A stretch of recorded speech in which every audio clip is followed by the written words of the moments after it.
Hello भाई, कैसे आप लोग? भाई आप लोग अच्छा होंगे। कमेंट पहले बताएंगे आप लोग कैसे और एग्जाम की तैयारी कैसे कर रहे हो। फ्रेंड्स, आज के क्लास में होगा आपका मॉक यूपी पुलिस और एसएससी जीडी। कुछ ही पल, कुछ ही सेकंड, आपका कुछ ही दिन एग्जाम बचा है मेरे दोस्त। जितना हो सके ज़्यादा आप मॉक लगाने की कोशिश करें प्रीवियस ईयर क्वेश्चन और न्यू बेस्ट क्वेश्चन पर। जितना हो सके मॉक लगा लें, रिविजन कर लें बस, है ना। अब तो सिलेबस कंप्लीट नहीं हो सकता ना, क्योंकि आप कुछ ही दिन एग्जाम, 10 दिन बचा हुआ है एग्जाम। तो जितना ज़्यादा हो सके मॉक लगाइए आप और रिवीजन करें बस। तो आज में से आज का क्लास चुनिंदा है ना, बहुत ही मस्ट एक्सपेक्टेड क्वेश्चन है, जिसमें हम निपटाएंगे एकदम विद इन सेकंड में क्वेश्चन का बेस्ट सॉल्यूशन के साथ। नो पेन और पेपर, क्लियर है ना। थोड़ी सी आपको पेन उठाना है हेल्प के लिए, अन्यथा नहीं। चलिए, पहला सवाल ये रहा आपके कंप्यूटर स्क्रीन पे। जल्दी से जवाब देंगे कि क्या होगा इसका जवाब। बेसिक सा क्वेश्चन है तो बेसिक जवाब आपका आना चाहिए 2 सेकंड के भीतर। बताओ कैसे करोगे इस क्वेश्चन का आंसर, जल्दी बोलो, डू इट। देखिए क्या है, क्वेश्चन बहुत ही आसान है। आप जवाब नहीं दे पाए। दो संख्याओं को लघुत्तम समापवर्तक जो एलसीएम है 60 है। यदि संख्याएं 4:5 के अनुपात में, तो दोनों संख्याओं का हमसे सम पूछ रखा है। तो योग कैसे निकालोगे भाई? देखो 2 सेकंड में कैसे निकालना है, ध्यान समझना। देखिए दो संख्याओं का रेशियो कितना है मेरे भाई? 4:5। यही तो दो संख्या है ना। आप बोलेंगे बिल्कुल सही, 4 और 5 हमें दिखाई दे रहा है, जिंदा है। क्लियर ना। दो संख्याओं का रेशियो कितना है? 4:5। अब मैं पूछे इन दोनों संख्याओं का एलसीएम बता दूं, तो आप बोले 4×5 = 20 एलसीएम बन जाएगा। किसी को डाउट यहाँ पर एलसीएम निकालने में? आप बोलोगे बिल्कुल नहीं। दोनों संख्याओं का एलसीएम आ गया 20। क्लियर ना। देखिए हमारे हिसाब से तो एलसीएम 20 है, लेकिन एक क्वेश्चन के अकॉर्डिंग एलसीएम कितना दिया है? 60। यानी 20 का वैल्यू कितना है? 60 है। 20 रिप्रेजेंट करता है 60 को, तो 1 यूनिट का वैल्यू कितना आ जाएगा? 3 आ जाएगा। 1 यूनिट का वैल्यू 3 आ गया। 1 यूनिट का वैल्यू 3, तो 4 पर कितना हो जाएगा? 4×3 = 12, है ना। और 5 पे कितना होगा? 5×3 = 15। तो हमारा पहली संख्या दूसरी संख्या 12, 15 है, तो इन्हीं का तो सम पूछाएगा। जोड़ दो, कितना हो जाएगा? 27। शुद्ध आंसर कर लो। 27, नो मिलावट, पूरा शुद्ध है। 27 शुद्ध लगा लेंगे। क्लियर है ना। चलिए, क्वेश्चन आपने समझा कैसे किया? आप बोलेगा बिल्कुल। चलिए अगला क्वेश्चन बताओ। अगला क्वेश्चन बताने के प्रयास करिए। बहुत ही अच्छा क्वेश्चन है ये भी। दो वृत्त, है ना। यदि दो वृत्तों का जो क्षेत्रफल का बीच का जो रेशियो है 81 अनुपात कितना है? 179। दोनों वृत्त की त्रिज्याओं का रेशियो हमसे पूछा गया। एरिया का रेशियो दे रखा है, हमसे रेडियस का रेशियो पूछ लिया गया है। तो क्या आपको दिक्कत है इसमें? बोलेगा बिल्कुल नहीं। देखो मैं पूछू वृत्त का क्षेत्रफल क्या होता है, तो आप बोलेगा πr²। दो वृत्त है तो दो बार लगाओगे πr²। एक में रख देना स्मॉल आर, एक में रख देना कैपिटल आर। क्लियर ना, ताकि रेडियस पहचानने में दिक्कत ना हो। क्लियर ना। देखो यहाँ पे दोनों में पाई है, तो पाई आपका क्या है? कांस्टेंट है ना। कांस्टेंट है, वो तो खत्म ही हो जाएगा ना। पाई से पाई बचेगा r², स्मॉल आर, इसका कैपिटल आर का स्क्वायर। इसी का रेशियो पूछा है, जबकि हमारा इसका क्षेत्रफल कितना दिया था? 81 अनुपात कितना मेरे भाई? आप बोलेंगे 169, है ना। चलो क्लियर है। ये आपका पाई यहाँ पर रखेंगे तो पाई से पाई खत्म, है ना। तो यानी क्षेत्रफल 81/169 होगा। क्लियर है ना। आप बोलेंगे बिल्कुल करेक्ट। अगर मैं यहाँ से पाई हटा दूं तो यहाँ पे खोपड़ी में चला जाएगा, यानी कवर में होगा। किसी को दिक्कत? आप बोलेंगे बिल्कुल नहीं। तो 81 का स्क्वायर रूट 9 बन जाएगा, और 169 का स्क्वायर रूट 13 होगा। क्या आपका ये सुंदर आंसर नहीं आया? आप बोलेंगे बिल्कुल आ चुका है, 9:13। चलो समझा आपने ना। चलिए अगला क्वेश्चन करिए। अगला प्रश्न के जवाब धीमे से देने का। देखिए क्या है, एक कस्बे की वर्तमान जनसंख्या 5000 है। यदि जनसंख्या में प्रतिवर्ष 10% की कमी हो रही है, तो 2 साल बाद जनसंख्या कितनी हो जाएगी? बहुत ही शानदार क्वेश्चन है। देखो एक कस्बा है, कुछ भी बोलो, कस्बा, गांव, शहर, टाउन, देश विदेश, कुछ भी मान ले। क्लियर ना। उसकी जो जनसंख्या है, 5 के आगे 3 जीरो लगाओ, यानी 5000 है ना। कितना जनसंख्या है? 5000 है। चलो देखिए पहले साल 10% की कमी हो गई, है ना। पहले साल 10% की कमी हो गई। 10% का फ्रैक्शन वैल्यू तो आपको पता ही होगा कितना होता है? 1/10 होता है। क्लियर है। अगर जनसंख्या 10 है, उस पर 1 की कमी हो जाएगी, तो अब जनसंख्या कितना हो जाएगा? 9/10 ना, यानी 9/10 हो गया। ये कितने कितने साल का जनसंख्या है? तो 1 साल का जनसंख्या है, 2 साल के लिए है। तो फिर हम जनसंख्या 9/10 कम कर देंगे, क्योंकि आपका रेट तो सेम ही है ना। प्रतिशत जो दर है सेम ही है, 10%, 2 साल कम हो रहा है। तो 9/10, 9/10 2 बार लगा देने का। क्लियर है। चलिए अब यहाँ से 2 0 टकाटक काट दीजिए, यहाँ बच जाएगा 50 और इधर बन जाएगा कितना भाई 81। अगर मैं मल्टीप्लाई कर दूं तो 5 8 पंजे 40 और 1 0 आराम से लगाने का मतलब हो गया 40-50 आपका करेक्ट आंसर। बताओ किसी को डाउट? बताओ मेरे भाई, किसी को डाउट इस प्रश्न में थोड़ी सी भी नहीं? चलो अगर डाउट नहीं है तो आगे बढ़ेंगे।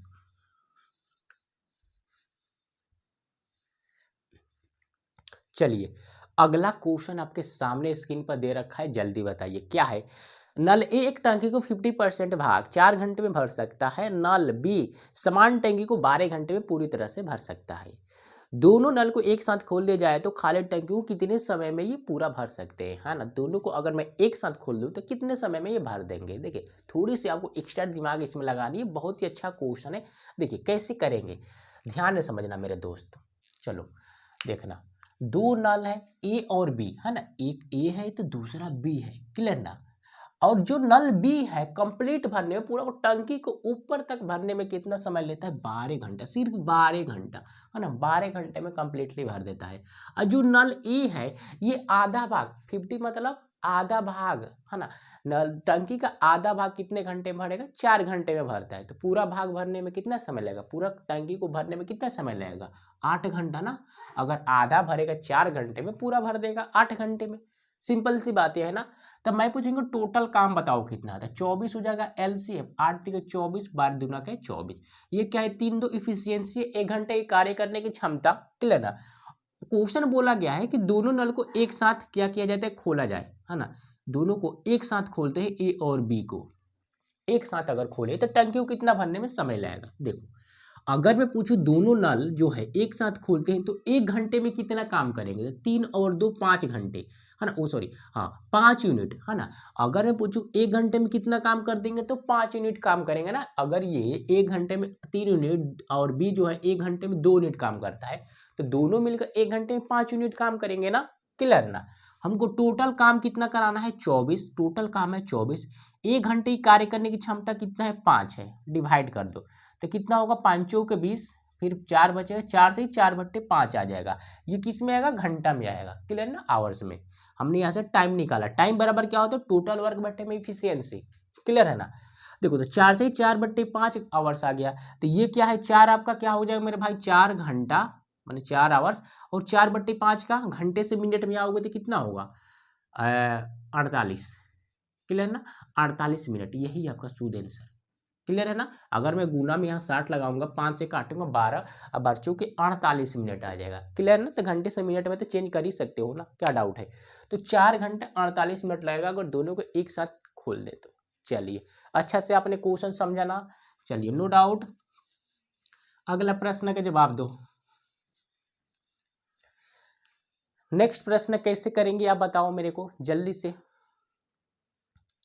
देखिए अगला क्वेश्चन का एक्स का मान फाइंड करना है ना, रेशियो वैल्यू दिया गया है 12 रेशियो और 51 इनवर्स है, क्या है प्रोपोर्शनल, एक्स रेशियो 17। बताओ कैसे करोगे इसका, एक्स का वैल्यू कैसे निकालोगे। आप अगर जाओगे बचपन वाली विधि से, यानी 12/51 लगाओगे इक्वल प्रोपोर्शनल मतलब समानुपाती का मतलब क्या, बीच में बराबर x/17, 2 मिनट टाइम लगेगा उसी तरह भी। लेकिन उससे भी बिना पेन और पेपर का मैं तरीका बता रहा हूँ, है ना, वैसे तो हार्ड क्वेश्चन है नहीं, तो ध्यान समझना। हम बट्टे में नहीं करेंगे, डायरेक्ट क्वेश्चन उड़ाना सीखेंगे। देखो यहाँ पे 51 है, यहाँ पे क्या एक्स है, तो ये आखिरी का सॉरी पहले का और आखिरी का जो प्रोडक्ट होगा दूसरी और तीसरी के प्रोडक्ट के क्या होता है, इक्वल होता है। प्रोडक्ट मतलब गुणनफल, क्लियर ना। पहला और आखिरी का गुणनफल दूसरा और तीसरे के गुणनफल के इक्वल होगा, यही कंसेप्ट याद रखेंगे। अगर मैं इसको इसको गुना कर लूँ और इसको इसको गुना करके इक्वल कर लूँ, तो इसको गुना करोगे तो कितना होगा 51x बराबर किसके होगा, इसको गुना कर लो तो कितना होगा मेरे भाई 204, यही ना, बिल्कुल सही। तो x का वैल्यू कितना आ जाएगा, 51 से काट लो, 51 से काटेंगे तो कितना होगा 4, क्लियर है, 4 आपका शुद्ध आंसर। x का वैल्यू 4 आ गया, किसी को डाउट बोलो बे, क्या किसी को परेशानी। हमने क्या कहा, पहला और चौथा का जो प्रोडक्ट है दूसरे और तीसरे के प्रोडक्ट के इक्वल होगा, क्लियर ना। आप फ्रैक्शन में नहीं लिखोगे तब हल कर रहा है, ऐसा बिल्कुल नहीं करने का, उसे बचपन में करते थे, अब हो गए हम बड़ा, है ना, और कॉम्पिटिटिव एग्जाम की तैयारी करोगे तो वैसे दिमाग लगानी पड़ेगी ना आपको।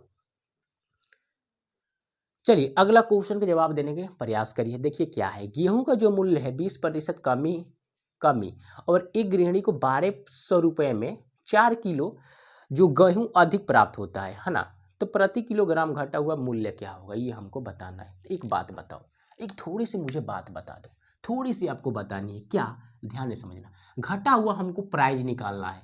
देखिए प्राइस जो है मेरे भाई 20% गेहूं का जो क्या है रेट 1200 रुपये में 4 किलोग्राम अधिक खरीदता है। देखिए 20% का फ्रैक्शन वैल्यू कितना होगा मेरे भाई, 20% का फ्रैक्शन वैल्यू कितना होगा, 1/5। क्लियर ना, आप बोलेंगे बिल्कुल सही। देखिए ये है प्राइज, पी फॉर प्राइज। जो प्राइज है पहले कितना आपका 5 था, मतलब अभी आपका प्राइज कितना है, 5 है। क्लियर है ना, अभी आपको प्राइज कितना है मेरे भाई, 5 है। आप बोलेंगे बिल्कुल सही। प्राइज हमारा है कितना, 5, उस पर 1 की कमी हो जाएगी। प्राइस तो आपका 20% घट गया ना, तो 1 की कमी हो जाएगी, तो अब प्राइस कितना हो जाएगा, 4 होगा, है ना। पहले आपका प्राइस 5 था, उस पर 20% की कमी होगी तो 1 घटा, यानी 5 पर 1 की कमी, अब प्राइस आपका 4 हो जाएगा, है ना। बातें समझे। कीमत पहले 5 रुपया था, अब कीमत गेहूं का कितना हो गया, 4 रुपया पर केजी। क्लियर है, आप बोलेंगे बिल्कुल सही। देखिए जो प्राइस का रेशियो है हमेशा याद रखना, जो प्राइस का रेशियो है क्वांटिटी, है ना, मात्रा के रेशियो की इन्वर्सली प्रोपोर्शनल होता है, मतलब उल्टा होता है। क्लियर ना, तो इधर 4 आएगा और ये 5 उधर चल जाएगा।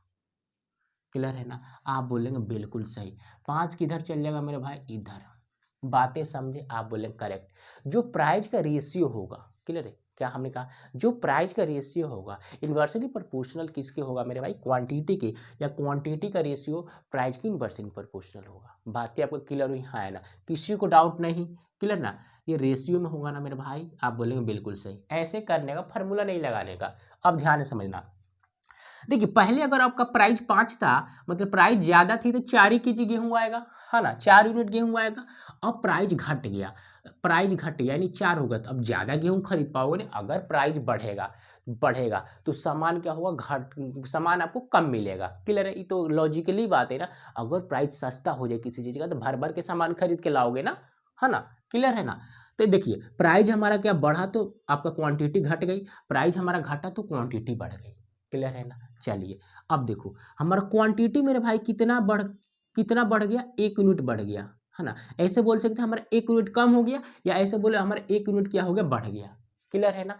5 पर 1 यूनिट आपका क्या हुआ, कम हुआ। 4 पर 1 यूनिट क्या हुआ, आपका बढ़ गया। क्लियर है ना। तो देखिए क्वेश्चन में क्या दिया है कि 4 यूनिट क्या, 4 केजी ज्यादा अधिक क्या करता है, खरीदता है। अगर आपका प्राइस 20% घटता है तो 4 केजी अधिक गेहूं खरीदता है। यहाँ आपका प्राइस क्या हुआ मेरे भाई, घटा, तो 4 केजी, है ना, 4 केजी अधिक खरीदता है। हमारा 1 यूनिट अधिक खरीदता है, कितना, 1 यूनिट। 1 यूनिट का वैल्यू कितना है, 4 केजी है। 1 यूनिट का वैल्यू कितना है, 4 केजी है, हाँ है ना, 1 यूनिट का वैल्यू 4 केजी है। तब मैं पूछूं, जब प्राइस घटा तो गेहूं की मात्रा आप कितना खरीद लेगा, 4 पच्चे 20 केजी खरीदेगा, हाँ है ना, बताओ, 4 पच्चे 20 केजी खरीदेगा। बोलो, यहाँ प्राइस घटा यानी 4 हो गया, तो कितना खरीदता था, 5 यूनिट। 1 यूनिट का वैल्यू 4 आ गया, तो 4 पच्चे 20 केजी तो खरीदेगा। क्लियर है, आप बोलेंगे बिल्कुल सही। लेकिन खरीदता कितना है, 1200, तो 1200 रुपये में, जो 1200 रुपये में खरीदता है, यानी 20 केजी का वैल्यू 1200, तो 1 केजी का वैल्यू हमको निकालना है। 1 केजी का वैल्यू कितना होगा, काट लो, इसको काट लो, कितना होगा, 60। 1 केजी का वैल्यू 60, घटा हुआ प्राइस क्या हो जाएगा, 60 रुपया, आपका करेक्ट आंसर। क्लियर ना, यानी 20 केजी सामान कितने में खरीदता है, 1200 रुपया में। तो 1 केजी का सामान हमको बताना है, तो 20 से काटोगे 60, है ना, घटा हुआ प्राइस आ गया 60 रुपया पर केजी। क्लियर है, क्या आपको डाउट, क्लियर है ना। यहाँ पर थोड़ी सी भी डाउट, आपका प्राइस जो है क्वांटिटी के इन्वर्सली प्रोपोर्शनल होगा, बस यही याद रखना है। चलो अब बताओ अगला क्वेश्चन। अगला प्रश्न के जवाब देंगे आप, कैसे कर सकते हो। देखिए अगला प्रश्न है, एक वस्तु के 2 विक्रय मूल्य के बीच का जो अंतर है ना, 21 है। क्लियर है, एक वस्तु को 7% पर हानि होती है और दूसरी पर 7% का लाभ होता है, तो वस्तु का क्रय मूल्य बताइए। देखो बहुत ही सिंपल क्वेश्चन है। हमने मान लिया वस्तु का जो क्रय मूल्य 100 रुपया है, 100 रुपये क्रय मूल्य मान लो। एक पर 7% की हानि होगी, तो 100 पर 7% की हानि यानी 93 में बेचोगे, सेल करोगे 93 में ना, और फिर दूसरी बार क्या हुआ, 7% का प्रॉफिट यानी 107 रुपये में बेचोगे। क्लियर है, ये पहली सेलिंग प्राइस, ये दूसरी सेलिंग प्राइस, और दोनों सेलिंग प्राइस का डिफरेंस कितना आ गया हमारा, अगर मैं माइनस करूँ तो इधर 7 इधर 7 14 आ गया। क्लियर है, जबकि दोनों को क्वेश्चन में दोनों का डिफरेंस कितना दिया है 21, यानी 14 का वैल्यू कितना है 21 है। क्वेश्चन में 21 डिफरेंस दिया है, दोनों वस्तु का बीच का विक्रय मूल्य का अंतर कितना है 21 है, हमारा 14 है, 14 का वैल्यू 21 है, तो 1 यूनिट का वैल्यू बताओ तो कितना होगा 21/14, किससे कटेगा 7 से, 3/2 आ जाएगा। क्लियर है, 3/2 आ गया। हमसे क्रय मूल्य पूछा है, क्रय मूल्य कितना हमने माना 100 है, 1 यूनिट का वैल्यू कितना है 3/2 से मल्टीप्लाई कर दो, 2 से काट दो 50 यानी 150 आपका क्या हुआ करेक्ट आंसर। क्लियर है ना, 150 आपका करेक्ट आंसर। बताओ किसी को दिक्कत इस प्रश्न में नहीं होनी चाहिए। चलो अब बोलो नेक्स्ट क्वेश्चन। जवाब दीजिए अगला मेरे दोस्त क्वेश्चन का, बहुत ही शानदार और लाजवाब क्वेश्चन है, ध्यान से करना है इस क्वेश्चन को, जल्दी अब भर भर के दिमाग लगाओ इस क्वेश्चन में। कैसे करने का, देखिए ए ने एक व्यापार की शुरुआत 45,000 रुपये पूंजी निवेश तथा कुछ समय बाद जो बी है 30,000 रुपया करके उस व्यापार में शामिल हो गया, तो 1 वर्ष के अंत में 2:3 का अनुपात लाभ प्रॉफिट होता है, तो बी कितने समय बाद व्यापार में शामिल हुआ, ये हमको बताना है। क्वेश्चन को पहले अच्छे ढंग से पढ़ लेना। क्वेश्चन दिया गया दो व्यक्ति ए और बी, पहला व्यक्ति 45,000 इन्वेस्ट करता है और दूसरा व्यक्ति कुछ समय बाद इन्वेस्ट करता है 30,000, तो उनको दोनों का जो प्रॉफिट होता है 2:1 का प्रॉफिट होता है। तो क्वेश्चन में यही पूछा गया है कि बी जो है कितने दिन बाद उसमें मतलब इन्वेस्ट किया पैसा, है ना, उस पूंजी में। तो बताइए कैसे करेंगे इस क्वेश्चन का आंसर, बताइए। क्वेश्चन आपने समझ लिया ना, तो जवाब दीजिए। चलो ध्यान से समझना, देखिए ए है और एक बी है, क्लियर ना, तो रेशियो से उड़ाते हैं, इसका रेशियो से 2 सेकंड लगेगा। ये ए है बी है, इन दोनों का मैं रेशियो ले लेता हूँ, किसका, पूंजी का। पूंजी का रेशियो कितना है, पहले का 45,000 और दूसरे का रेशियो दूसरा कितना है 30,000। दूसरा जो बी है 30,000 रुपये इन्वेस्ट करता है ना, इनका रेशियो ले लोगे तो 3 0 से 3 0 और कैसे कटेगा 15 से, 15 दिया 45, 15 दूना का 30, यही ना आएगा। आप बोलेंगे बिल्कुल सही, सही है, आप बोलेंगे करेक्ट। हमने ए और बी का जो पूंजी का जो रेशियो है कितना आ गया 3:2 आ गया, क्लियर है ना। चलिए अब देखो, थोड़ी सी आपको दिमाग लगानी पड़ेगी। देखिए ये जो इन्वेस्ट पैसा होता है मंथली होता है ना, मतलब ये जो है 1 महीने 45,000 रुपये इन्वेस्ट किया है, तो हमारा इसका रेशियो कितना है 3 यूनिट। तो 1 साल में कितना इन्वेस्ट किया होगा, मैं पूछूं 1 साल में कितना इन्वेस्ट किया होगा, तो 12 से मल्टीप्लाई कर देंगे, क्यों, क्योंकि 1 साल में 12 महीने होते हैं हमारे यहाँ, क्लियर है, तो 12 से 36 बन जाएगा, क्लियर है। अब देखो, अब हमारा जो है दो बोले तो बी तो कुछ समय बाद आया, तो टाइम यहाँ फिक्स नहीं है, कितने समय बाद आया यही तो पूछा गया, तो यहाँ पे टाइम फिक्स नहीं है, हम मान लेते हैं एक्स, है ना, वो जो है एक्स है ना, मंथली क्या है उसका एक्स रुपया है ना, हमने मान लिया एक्स है, टाइम टोटल मान लिया एक्स, क्लियर है ना।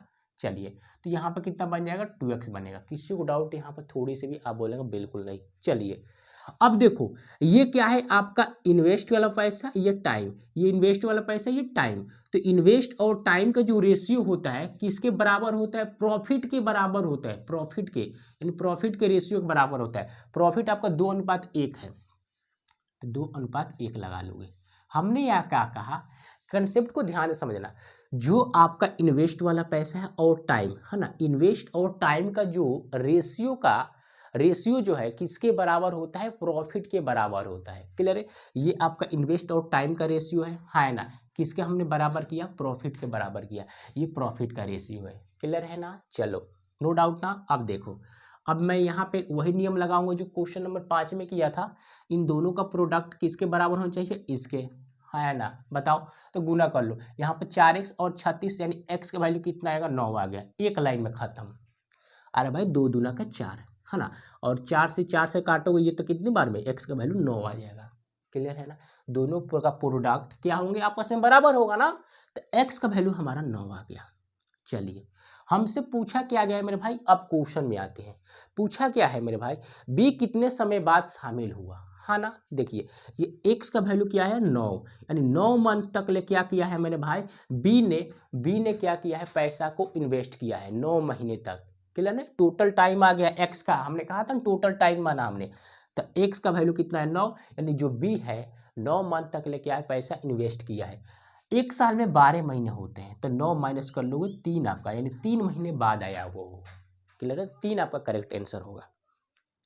क्लियर है ना। 9 महीने तो उसने तो पैसा इन्वेस्ट किया ना, एक एक महीना करके 9 महीने, तो एक साल में 12 मंथ।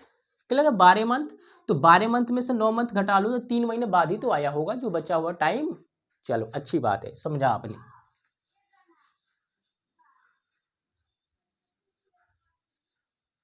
चलो अगला जवाब देना। अगला क्वेश्चन को हल करने का प्रयास करो भाई, क्या करते हो तुम लोग।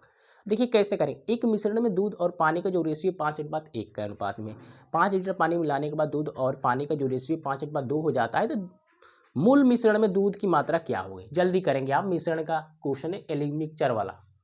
कैसे करेंगे मिक्सचर का क्वेश्चन है, ध्यान से समझना। देखो एक मिश्रण में मिल्क और वाटर, देखो M for milk, W for water, इसका रेशियो कितना है 5:1, है ना, 5:1। क्लियर है ना। 5 लीटर पानी मिलाया जाता है तो दूध और पानी का जो रेशियो कितना होता है 5:2। हमने मान लिया x है, x से मल्टीप्लाई कर दे ताकि अच्छे से हल हो। क्लियर है, वैसे नहीं कर सकते तो अभी 1 न्यूट का वैल्यू आएगा। क्लियर है, हम हल गुना कर देंगे तो अच्छा से आएगा, x अच्छे से समझ में आएगा। क्लियर ना। तो देखिए 5x मान लिया 1x है और 5 लीटर पानी मिला दो। अगर मैं इसमें 5 लीटर पानी मिला दूँ, है ना, 5 लीटर। क्लियर है, देखिए 5 लीटर पानी मिलाओ तो यहाँ पर कितना होगा, 5 जोड़ दो ना भाई, क्या दिक्कत है। तब रेशियो कितना हो जाता है, रेशियो हो जाता है मेरे भाई 5:2, 5:2। देखिए हमने सिर्फ पानी मिलाया तो पानी में तो ऐड करोगे दूध की क्वांटिटी तो सेम ही रहेगी ना। क्लियर है, अगर दूध रखा हुआ है एकदम प्योर दूध, उसमें पानी डालो, अगर 5 लीटर दूध है 1 लीटर पानी डाला तो क्या आपका दूध का क्वांटिटी तो 5 लीटर रहेगा, बस पानी की मात्रा बढ़ जाएगी तो पूरा मिश्रण कितना हो जाएगा 6 लीटर का। क्लियर है ना। वैसे ही यहाँ पर हुआ, लॉजिकली आपको समझा दिया, प्रैक्टिकली। क्लियर है ना। तो 5x 5 लीटर पानी मिलाया था, कितना हो गया 1, मतलब x + 5, तो रेशियो कितना हो जाता है 5:2। फिर वही मेथड, इन दोनों का प्रोडक्ट इसके बराबर होना चाहिए। क्लियर ना। तो इसको गुना करो, अगर मैं इसको गुना करूँ तो 5x और ये 25 इक्वल किसको होगा, इसको कर लोगे तो 5 दूना के 10x। क्लियर है ना। और 5x से 5x में से माइनस कर लो, यहाँ पे लाओ, चाहे इसको उधर फेंक दो तो कितना होगा 5x, और 5 से काटोगे यानी x का वैल्यू कितना आ जाएगा 5 आ गया, x का वैल्यू 5 आ गया, x का वैल्यू 5, इसमें गुना कर दो। हमसे क्या पूछा गया है, दूध की मात्रा ना, तो x का वैल्यू 5 आ गया, 5 यहाँ पे रख देंगे, 5 यहाँ पे, तो कितना होगा मिल्क की मात्रा 25 लीटर उसमें क्या है मिश्रण में दूध है। काम खत्म, काम खत्म बे। क्वेश्चन आपने समझा कैसे किया। चलिए वही मेथड चल जाए, रेशियो वाला मेथड, बस दोनों को इक्वल करके x का वैल्यू 5 हमने फाइंड किया। क्लियर है, मिल्क की मात्रा पूछी गई तो मिल्क यहाँ पर x पर रख देंगे 5, 5 × 25, यानी दूध की मात्रा कितनी है 25 लीटर। क्लियर है, चलो बहुत अच्छा।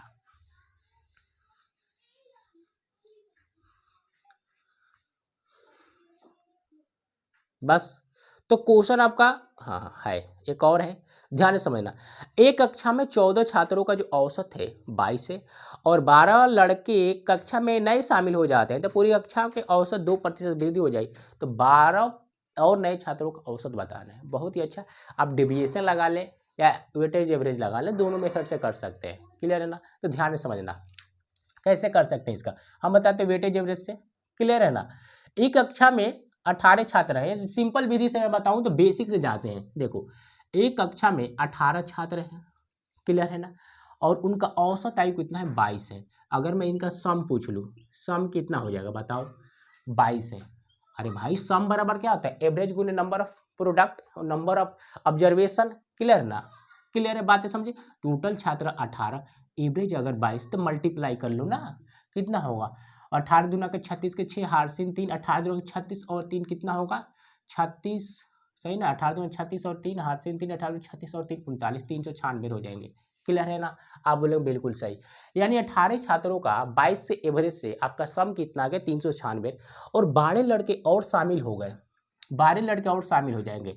तो पहले 18 थे और 12 शामिल कर लो तो 30 हो जाएगा। तब इनका एवरेज 2% बढ़ गया, यानी 2 वृद्धि हो गई। पहले अब आपका एवरेज 22 था, अब 2 बढ़ा दोगे तो अब एवरेज कितना होगा, 24 हो जाएगा। तो नया योग बता दो, नया योग बता दो मुझे क्या होगा, तो यहाँ गुना कर लेंगे। 24 त्याई कितना होगा, 72, यानी 720। क्लियर ना, 720 हो जाएगा। आपको डाउट यहाँ पर थोड़ी सी भी, आप बोलेंगे बिल्कुल नहीं। अब एक बात बताइए, अब एक बात बताइए मेरे दोस्त, देखो यहाँ 396 है और यहाँ 324 है। क्लियर है, ओ यहाँ 396, यहाँ 720 है। यहाँ 720 एवरेज क्यों हुआ, क्योंकि 12 लड़के शामिल हो गए, यानी एवरेज क्या हो जाएगा, बढ़ जाएगा। आप 12 लड़के शामिल होंगे ना मेरे भाई, इसीलिए तो इसका सम बढ़ा। तो सम कितना बढ़ा ये हमको बता दो, तो माइनस कर ले, नंबर छोटे बड़े में से छोटे का माइनस कर ले, कितना होगा मेरे भाई, 324। 324 क्लियर है, 7 4 324 ना, बिल्कुल सही। चलिए अब एक बात बताना, थोड़ी सी बात बताना, ये जो है आपका क्या है, टोटल योग है ना, किनका, 12 लड़कों का योग है। 12 ही लड़कों तो शामिल हुए तो आपका सम बढ़ा है ना, तो ये 12 लड़का का योग है। टोटल लड़के कितने हैं, 12। तो एवरेज क्या हो जाएगा आपका, बताओ। एवरेज बराबर टोटल योग बट्टे आंकड़ों की संख्या, आंकड़ा हमारा 12 है, एवरेज हमारा इतना है, तो काट लेते हैं। कितना होगा, 12 दूना का 24, 12 सत्ते 84, यानी 27। 27 आपका करेक्ट आंसर हो जाएगा। क्लियर है ना, 27 मेरे भाई एकदम प्योर शुद्ध आंसर 27। क्लियर है, किसी को डाउट इस क्वेश्चन में, आप बोलेंगे बिल्कुल नहीं, थोड़ी सी मुझे डाउट नहीं है। अगर डाउट नहीं है मेरे दोस्त, जितना हमने क्वेश्चन बताया सभी मस्ट इंपॉर्टेंट क्वेश्चन है। क्लियर ना, इस तरह क्वेश्चन जहाँ भी मिले एकदम बिल्कुल अच्छे ढंग से बनाने का प्रयास करेंगे। क्लियर है, आपका क्लास खत्म हो चुका है। वीडियो पसंद है तो वीडियो को लाइक, और इस चैनल पर नए हैं तो प्लीज सब्सक्राइब। मिलते हैं नेक्स्ट वीडियो में, टेक केयर, जय हिंद।